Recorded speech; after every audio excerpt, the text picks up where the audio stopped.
Hello, welcome to Miniature Realms. My name's Stuart. I've been working my way through all of the Grand Cathay kits that Games Workshop kindly sent me, and today it's time to go up, and away with the Sky Lantern.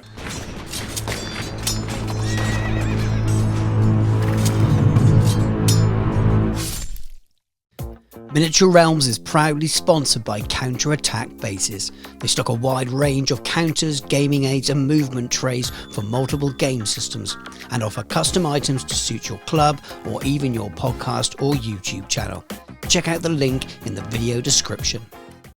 And if you didn't enjoy that cheesy intro, you can comfort yourself with a stupid amount of takes it took just to say those few simple words. But what we're really here to do today is to talk about and share my experience building and painting this really wonderful kit. Now, this isn't a cheap kit at all, but it's a really good one. I'll be honest with you there. I build a lot of kits and this one was super easy to go together. I know there's a little bit of chatter around the Sentinel at the moment. I've had my own experiences with that, but this kit was very well engineered and goes together super well. And if you read the Warcom articles, I believe it's designed by Ray Dramford, at least the actual lantern part of it, and I believe he is the main designer around a lot of the terrain kits, especially from the SDS side of the studio. So all those new Middle Earth kits, the Rowan houses and things like that, they are some of the best, most modular terrain kits I've ever built, let alone from Games Workshop as well. They are super good. And now building this and kind of reminiscing over my experience of building this, I'm not surprised at all that he was involved in it, because it's just a really enjoyable kit to build. Something that looks really daunting. Actually, the building of it was probably the easiest stage out of it. Painting it afterwards is a bit tricky, especially if you didn't leave enough sub-assemblies like I didn't, and we'll discuss that a little bit more as we get through the video. But it's a really fantastic kit. The amount of decals or transfer, whatever you want to call them, in the set as well, are just stunning. Way more than you ever need. So good. So this kit, 10 out of 10. So this is the end result, but I'm going to explain how I got here. I'll have to speed up a little bit throughout the video, really cut down some of the stages that I might take longer on other tutorials, just because the sheer amount there is to paint. I've built it and primed it black. First mistake I made was probably building it to this stage. I've left off some of the ropes because you need access to put the miniatures on. Yeah, that's a given. But I got excited and glued the main lantern onto the rest of it. And it doesn't cause too many issues when painting. It just makes it really hard to hold.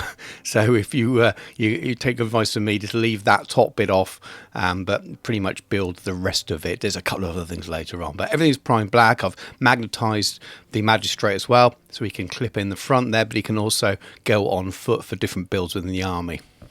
Now, not at all uncommon for me on my videos and my style of painting. I'm using Zenithal here, and I lean into that really heavily throughout this process, especially on the infantry, but also on the balloon itself, and all those shadows that I create by building up a Zenithal layer with my airbrush here are really useful later on. And I do use the airbrush for this and a couple of stages on the balloon, but there'll be plenty that you can take away from this. If you're not an airbrush user, you can use a rattle can as well to create a semi-Zenithal if you want to, but we'll have to skip past that. If some people don't like airbrushes, I'm sorry, you'll just have to paint over white. If not, I think that'll be your best base coat to go from.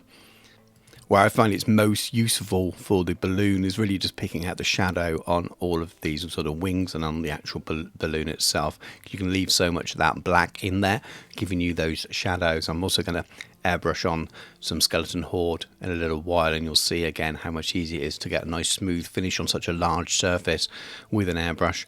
Again, there'll be people picking up this kit and not used to kits this size, let alone using an airbrush. So I do appreciate that. I'll always use the best tools that I have for the way I paint. That might mean that some of the techniques I use are maybe a little bit more intermediate towards advanced rather than the beginner. But there are things you can take away from it as well. So we have Wildwood, Skeleton Horde and Mantis Warriors Green contrast paints here, and I'm just going to be using these for the wood inside the little basket, and I'm wet blending these together. I'm not going to go into super amount of detail about that. I do in a lot of my tutorials, so if you're interested, pop a note in the comments and I will direct you to one of the videos where I kind of show you more of this as a full tutorial rather than just at sped up speed like it is here. But it's a really nice way of getting a varied wooden effect over a Zenithal stroke dry brushed prime area. Now we have contrast Blood Angels red, and I could have and nearly did airbrush this stage here. And if I didn't have it built to a certain level like this, I probably would have done, but I wanted to do a minimal amount of sub-assemblies. And this is fine. You do get a few little streaks on the flat surfaces, but I'm going back with some sponge layers afterwards, so I knew I was going to be able to tidy up anything, and this is actually a much quicker way of doing it in the end. It meant I didn't have to mask anything off, and this does flow quite nicely into the recesses as well, and if you smooth out your coats of red, you don't really have too many issues. There's obviously lots of rope all over this, and I'm going with red for that too. I'm very much basing it on the studio paint job. I really like that paint scheme. I toyed with the idea of doing some alternatives, but it's just so good. I thought I'd use it as my inspiration. I'm being quite rough with it here because I'm going to be painting in metal all around these. So if I go over the edges of these ropes, it doesn't really matter too much. I also paint the bits of rope which aren't attached yet, and you'll see later on I do the rope on the main body of it, but that comes a little bit of a later stage. For the next stage, I'm going to be building up some layers on the basket using some sponging effects. This is a sponge holder and a white dense sponge, and then a normal kind of sponge there from Knott's Hobbies. It's just a really cool sponging tool. There's a link in the video description, and you get 10% off if you click through that. And it's a nice alternative if you don't have an airbrush and you want to build up nice smooth layers without brush marks in. And it also is a really good way of building up weathering and things as well, but you're building up textures, and it doesn't tend to go into the recesses on this white dense sponge, but you do get nice smooth sort of flattish areas, and you can build quite nicely up to a lighter tone without all those sort of brush marks and things in it, worry about blending them together. Now I'm using Sanguine Scarlet and Demon Red from the Two Thin Coats range. Again, if you like the colours I'm using in this, they convert very well with Citadel. There's a conversion chart over on the Two Thin Coats or the Transatlantic Games website. At this stage, I wanted to lighten it up a little bit. So again, this is more Two Thin Coats, but this is Centurion Red. I'm using the non-dense sponge now, the grey style sponge, and this is more like a chipping effect. And I'm just going around right on that sort of edge that really sticks out there, catches the light, and also makes it look a little bit weathered at the same time, which is a really nice effect. And there's a lot of rope on this, and I'm using a dry brush just to build up those layers. Same colours I've already mentioned, all three reds over the contrast as well. So that's almost 4 colours, but you can just follow the detail along with dry brush, and it does it all work for you really, really nicely. So this is Contrast Skeleton Horde, and I'm going to stick it in my airbrush. A little touch of thinner, but not much, probably 2 parts Skeleton Horde to 1 part thinner. It's quite a pigment light paint as it is anyway. And I'm being careful here. This is a bit risky because I really like the white that I've got on that balloon, and I like the shadow that's built in because I've painted it or prepped it in that zenithal style. So what I'm doing here is adding that kind of sort of parchmenty style colour into all the recesses. So I'm going around where the rope is first, but then later on I also go into the centre of each of those minor depressions as well, just to add a really light touch, which is again very risky. If you go too hard, you'll lose some of that white, and then you are layering back with a hairy brush, and that's where it starts taking more and more time. So it's harder to fix this, but if you're used to using an airbrush and you have enough control with it, painting in shadow with an airbrush is a really useful way of doing it.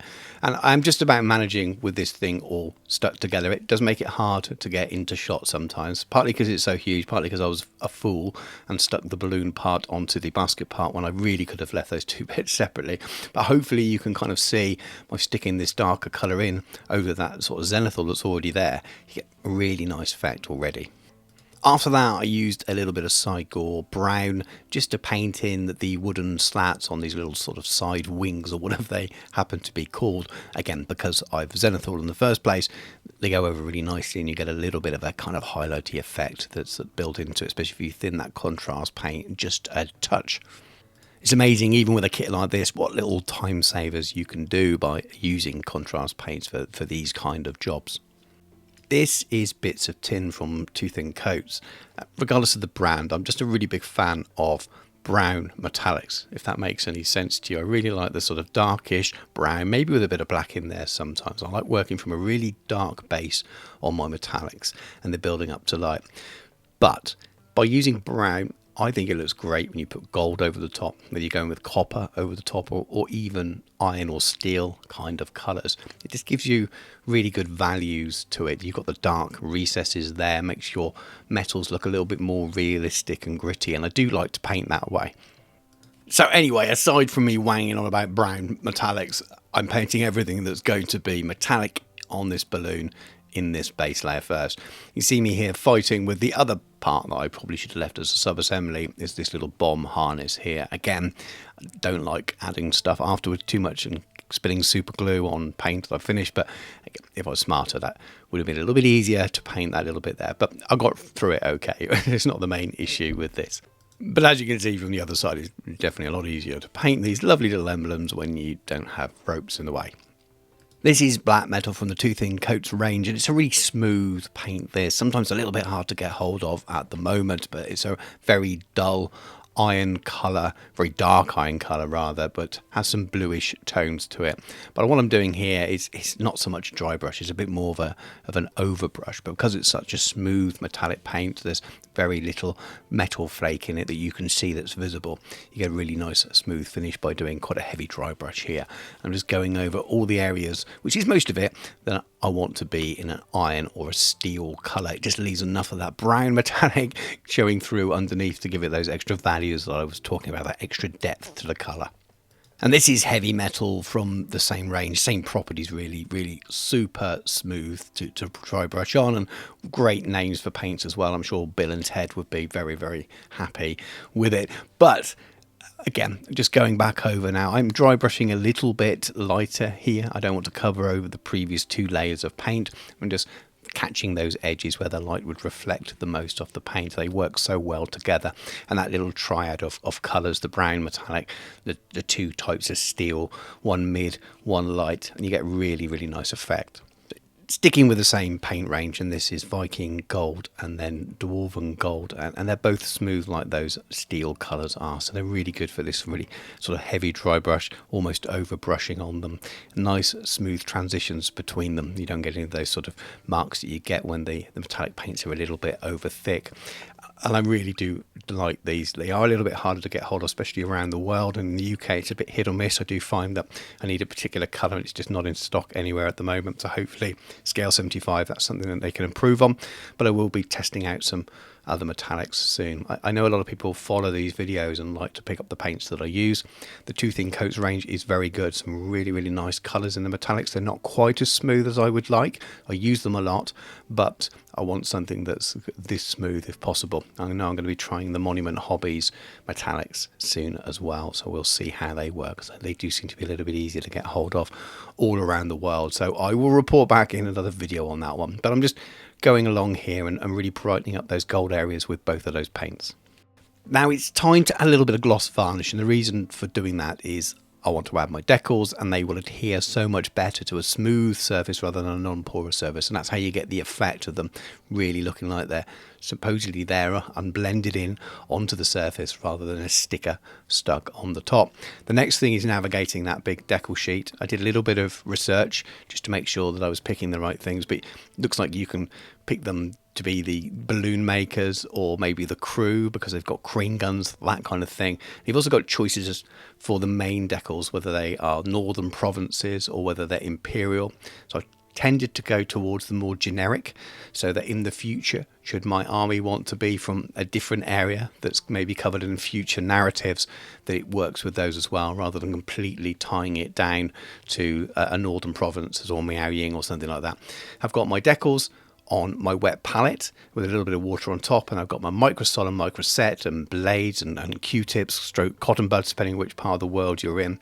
I put a little bit of the first decal solution on, which is your blue version, which is your microset, and that's where you kind of prep the area. Then you slide your decal on. After that, you allow it to dry fully before you put some microsol on. And that's a very quick version of it. I have done a tutorial on how to use decals. I will try and remember to stick a link in there if you want to go and see how to do it. But if you follow the steps in that tutorial, you can get these really, really nice, smooth effect on your decals, which makes such a big difference. What I will say is these decals are excellent, but they are very thin. And you want them to be thin because it means you don't see the edges. But when they're large and thin, it's quite hard to slide them on without them tearing. So be super, super careful. Now, while they are drying, I'm using a bit of AK Wash for Wood 50-50 mixed with thinners. And that's what I'm using on my bases for this army.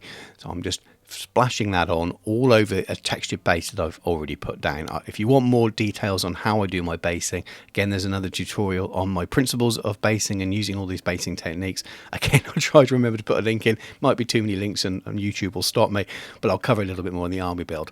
Then after that, we are going back to gloss and then matte varnish. So a bit of gloss first to seal those decals now that they've fully dried in. Then afterwards, some matte on the tops because you don't want your balloon to look shiny.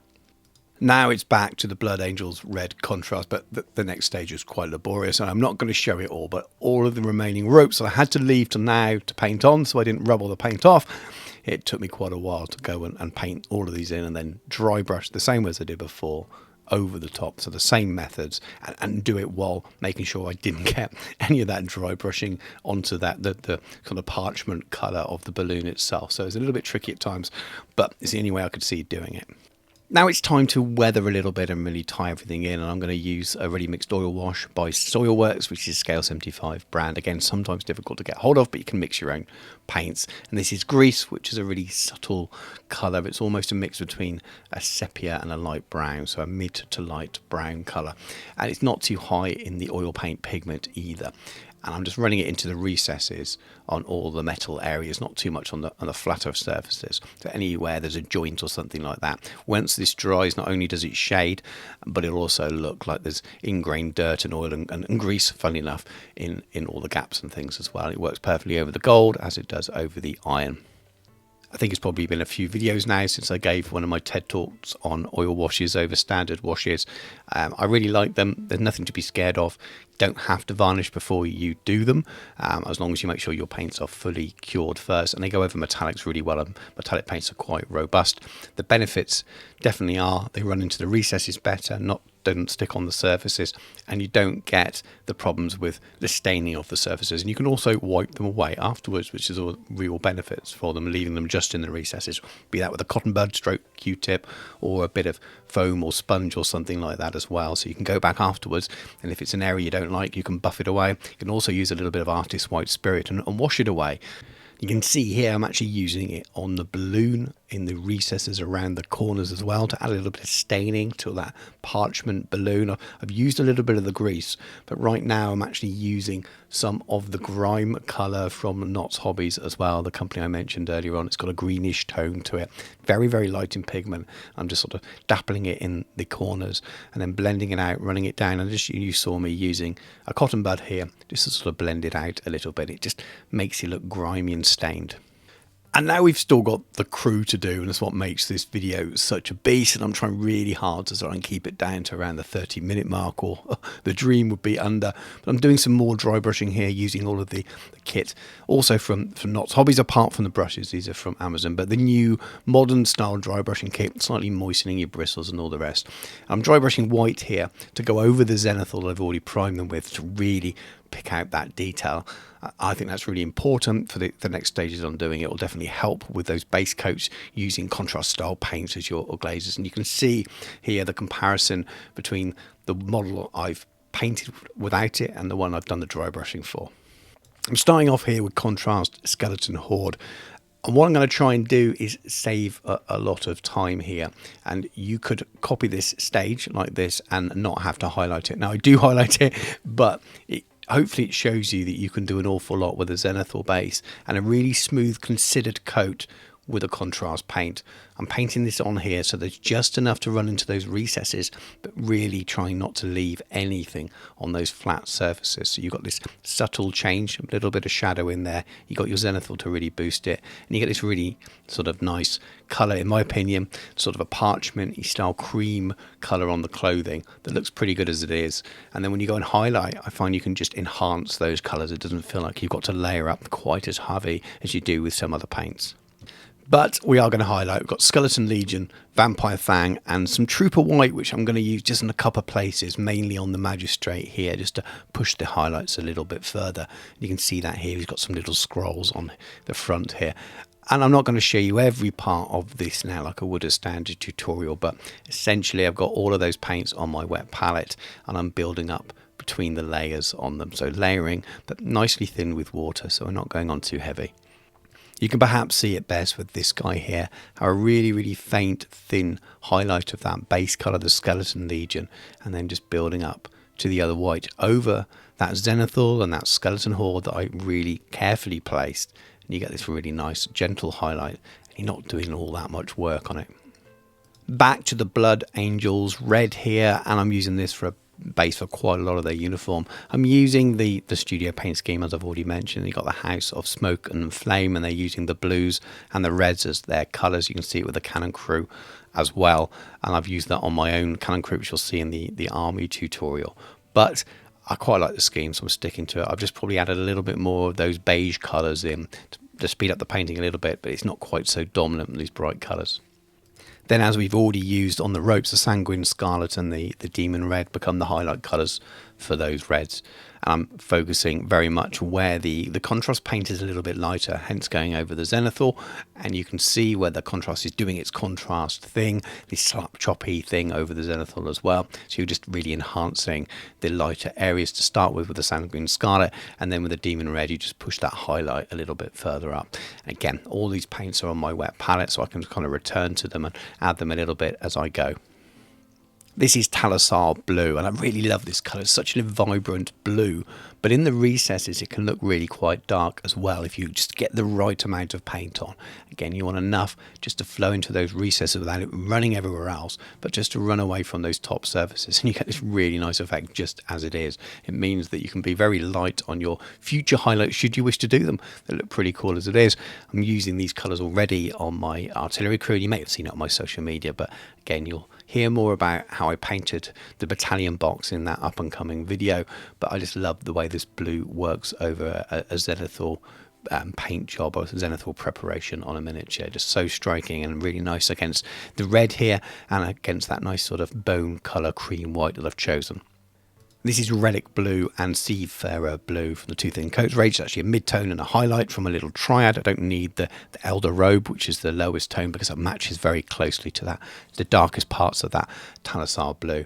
And very much like I did with the cream here, I'm trying to do as little work as possible, so thin those paints slightly. I'm just lifting those highlighted areas, those edges a little bit more, building up to the lighter tone at the very tips of those highlights. And it just looks really good, and it's super easy and much quicker than sort of traditional layering highlighting. So it's still layering for sure, but because I've used that contrast paint first, it just speeds up those earlier stages. This is Contrast Iyanden Yellow, and I really love the yellow and red scheme on the studio paint job, and I think the yellow and the red are the right colours for this miniature. It's quite hard in terms of lore at the moment to know fully, and I may well find that some of the things I've done are wrong, but I think the blue is very much related to the House of Smoke and Flame kind of thing, green for the Jade Warriors, and I think the yellow more from this sort of ruling classes. But it looks great anyway. It works perfectly with the red that's already there, which ties him in to the army and to the rest of the crew.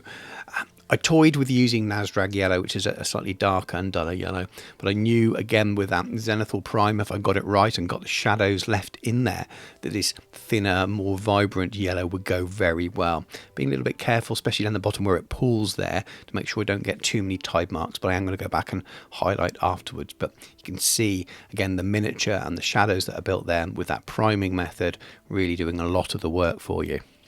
So a nice triad of paints from Two Thin Coats here again. So we've got Serpent Eye Yellow, Sunbleach Yellow, and Twin Suns Yellow as well. So really quite bright at the end, but he is a character miniature. And while I'm painting him as a tabletop quality level character, still a eye-catching version. So he's not sort of the most basic paint job. So I wanted to make sure that I spend a little bit more time at least adding extra highlight layers or colours to him. But very much like the previous examples given, all that's on my wet palette, and I've thinned it nicely, and I'm trying to be really subtle and not go in really hard and end up being stuck slowly layering up colour over that coat there. I really wanted to make sure that I'm using the light that's already there, so I'm just slightly enhancing what's already there, building up those yellow colours where I need it, and going back and adding a little bit more and gently making it brighter just at the edges along the bottom or the very tops of those sort of folds and those highlighted areas. Now back to the same golds as before. We've got that Viking gold and the Dwarven gold, and just picking out some of the teapots. I don't know why I've decided them to all be gold on this army but they have. And on the magistrate's table there with his dumplings and his abacus, looks quite cool and stands out. And some of the gunners again have got teapots, or they've got bombs and things, and partly for simplicity, partly because it sort of stands out nicely with the rest of the paint scheme. I'm just using this method for all of those. Contrast Gore Grunter Fur, which is a nice orangey brown. I'm using that for a couple of little bits of leather on the magistrate rather than going black that's on the studio paint scheme, but then mostly I'm using this colour on all of the rifle or gun stocks. And then after that I'm using Satyr Brown for a bit of a quick highlight on those stocks. I'm not going to show you in any great detail because it will take ages and there's lots of rifle stocks, but you get the idea of the colour choices. Then we start whizzing through some of the other colours. I'm using a bit of contrast Black Legion to paint in the bottom areas of their shoes. Basilicanium Grey to paint in the ropes. I wanted them to be different from all the other browns that are on there, so I've gone for a sort of greyish colour, rope colour here. And then more contrast Black Legion for the hair. There's plenty of facial hair going on and some really impressive top knots going on that a Kenda from Dragonlance would be very proud of, no doubt. Cold Corpse Grey to highlight all of the hair. It's got a slightly more bluish tone to it rather than a sort of grey chalky white colour. And then Dungeonstone Grey, which is more of the latter, and I'm using that to highlight all the boots. Returning to the black metal and the heavy metal from the Scale 75 range for all of the guns themselves and their little brackets that hold them on. There is some gold areas to pick out as well, but we'll get to that in a little while. Then Magladroth Flame, Bal Red and Talasar Blue to do a bit of a wet blending thing on this lovely striking bird here. I wanted to do a job that was relatively quick. You could go down a rabbit hole here and paint this miniature for hours, I think. But he's so hidden once he's in the balloon, all glued in. Most of it's in shadow. So I decided to cut some corners. This is obviously zenithal and then dry brushed. So by thinning these slightly, I'm wet blending them together on the miniature. So you get these lovely transitions between these oranges and these blues and these reds, which means you get purples as well. And because it's thinned enough, all of that detail's popping through, especially considering you've dry brushed it as well, and I think that looks pretty good. And I don't do anything else with it. There's no extra highlighting. I paint the bird's feet in yellow as well, but it looks really cool when it dries. You've got to be careful you don't put too much paint on so it doesn't go into the recesses nicely and move away from the flat surfaces. And you can see here it's just coming away from those flat surfaces, so you need to check the right colours as well. I don't think something like Blood Angels Red would have worked very well here. It's much too strong in pigment. I've had to thin it enough, but these three colours just worked really well for it. And as I said, didn't touch it again, and by the time it's glued in the miniature you have to look very hard to see that it's not been highlighted by hand again afterwards. Now this is a lot of flesh paints. We've got Barbarian Brawn, Dwarven Skin, Elven Skin and Pale Skin. So we've got a Triad and a little Bright to go on the top, and that's the way the two thin coats ranges work really well. But these are all on the wet palette, and I'm just layering up a very traditional way of painting skin, and I'm not going to bang on about it too much in this tutorial. I've used those paints a lot in existing tutorials, and again, if you'd like to see really good examples of how I use them and my principles and processes with it, then let me know in the comments and I'll direct you to a tutorial that spends a little bit more time talking about it, but this video is already very, very long. So I used the same gold recipe that I did on the balloon earlier just to pick out some of the details on these big guns, and a little bit of the oil wash, again the grease wash, just applied to the metallic areas, and it just shades those really, really nicely and just ties those metals in and makes them look a little bit more realistic. The Magistrate here is pretty much the only thing that I can show you on camera because it's just too big to sort of hold up and move around, but we'll switch over to lots of pictures and things, and you can see what it looks like all together. It's incredibly fun model to paint. Thank you very much to Games Workshop for sending me it along with all the other Cathay stuff, and look out for the full army video coming soon when I talk through how I tackled painting the battalion and the gatekeepers and things. But back to this model for now. It's complicated in terms of how you go about painting it, because you do need to paint in sub-assemblies. The instructions are really easy to follow, but it shows you how to build the whole thing and glue all the men in, and God knows how you go about painting it with them all stuck in. It's just impossible. Some things you can get around, just no idea how you would go about doing it. So there are some sub-assemblies involved, so if you are new to the hobby, it is a challenge, but also it's one worth trying to take on, because it's such a beautiful miniature. It's got all kinds of other challenges as well about how you get it to games and how you travel around with it. But again, would we rather not have this kind of miniature just because it's a bit tricky? I don't think so. I think we love stuff like this, and we find a way to get around it. And again, there's been a bit of a loose tutorial today, not a fully detailed one, because it would be hours long to show you every stage fully, but hopefully it's given you some ideas of my approach and the kind of colours and things that I've used. And let me know in the comments what you think, and are you getting one, and how you are preparing to paint yours, and what colour schemes you're going to do.